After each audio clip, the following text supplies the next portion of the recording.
شاہین 3 missile 2 مراحل پر مشتمل ایک میزائل ہے جو کہ سالڈ فیول کے ساتھ چلتا ہے۔ اس میزائل کا تجربہ پاکستان نے مارچ 2015 میں کیا تھا۔ ایک رپورٹ کے مطابق اس میزائل میں عام کنونشنل میزائل اور نیوکلیئر جو ویپنز ہیں وہ لوڈ کیے جا سکتے ہیں۔ اس طرح یہ پاکستان کا سب سے لانگیسٹ رینج والا میزائل بن جاتا ہے۔ شاہین 2 جس کی رینج 2000 کلومیٹر کے راؤنڈ اباؤٹ تھی، لیکن شاہین 3 کی جو رینج ہے یہ 2750 کلومیٹر ہے، اور یہ پبلکلی سب سے پہلے مارچ 2016 میں ایک ملٹری پریڈ کے درمیان شو کیا گیا تھا۔ شاہین 3 ایک روڈ میزائل ہے اور یہ ایک چائنیز ٹرانسپورٹر ایریکٹر لانچر کے اوپر ماؤنٹ کیا جاتا ہے یا فکس کیا جاتا ہے۔ اس میزائل کی جو لمبائی ہے وہ 19.3 میٹر ہے، جبکہ اس کا ڈایا میٹر 1.4 میٹر ہے، اور اس کی اگر کلاس کی بات کی جائے تو یہ میڈیم رینج بیلسٹک میزائلز میں آتا ہے۔ یہ میزائل شاہین 2 میں موڈیفیکیشنز کر کے بنایا گیا ہے۔ اس کی جو ایڈیشنل رینج ہے وہ اس بات کی اجازت دیتی ہے کہ اس میزائل سے جو انڈیا کے انڈمان اور نکوبار جزیرے ہیں ان کو ٹارگٹ کیا جا سکے، اور یہی وجہ ہے کہ شاہین میزائل کی جو رینج ہے وہ بڑھائی گئی۔ اب یہ میزائل پورے انڈیا کو بھی ٹارگٹ کر سکتا ہے، اور جو بے آف بنگال میں 2 جزیرے ہیں انڈمان اور نکوبار جو کہ بڑی اسٹریٹجک امپورٹنس رکھتے ہیں انڈیا کے لیے، ان کو بھی ٹارگٹ کر سکتا ہے۔ جنرل خالد کدوئی جو کہ فارمر ہیڈ ہیں اسٹریٹجک پلانز ڈویژن کے، انہوں نے یہ ساری بات بتائی ہے، کیونکہ انڈیا ان جزیروں کو پاکستان کے خلاف استعمال کر سکتا ہے۔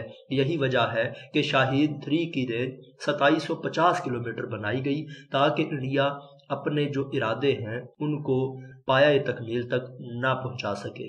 اگر میں آپ کو کچھ اندر کی بات بتاؤں تو پاکستان شاہین 3 پر کچھ اور بھی کام کر رہا ہے، جس میں ملٹیپل جو انڈیپینڈنٹ ری انٹری وہیکلز ہیں وہ اس میں فکس کیے جا سکیں، کیونکہ انڈیا کا جو ڈیفنس سسٹم ہے وہ کافی حد تک ڈیولپ ہو چکا ہے، تو اس کے لیے MIRV سسٹم لازماً ہونا چاہیے۔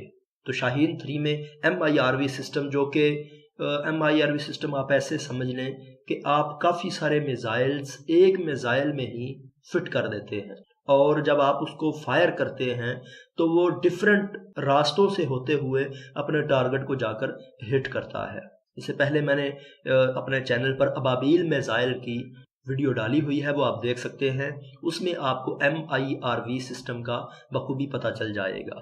مارچ اور دسمبر میں اس میزائل کے پاکستان نے 2015 میں 2 سکسیسفل ٹیسٹ کیے تھے، اور ابھی تک بھی اس میں موڈیفیکیشن چل رہی ہیں، ڈیولپمنٹس ہو رہی ہیں۔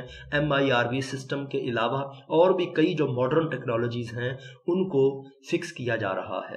بلا شبہ یہ میزائل پاکستان کے بیلسٹک میزائلز کا لانگیسٹ رینج رکھنے والا میزائل ہے۔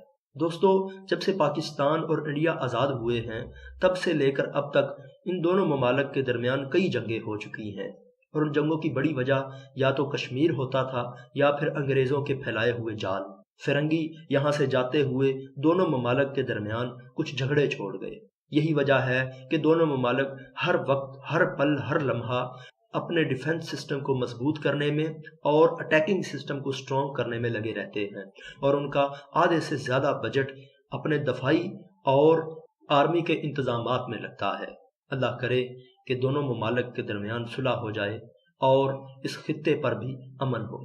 اگر ہمارے درمیان یہ 4 سے 5 جنگیں نہ ہوتی تو آج ہم بھی بہت زیادہ ترقی یافتہ ممالک میں شامل ہوتے۔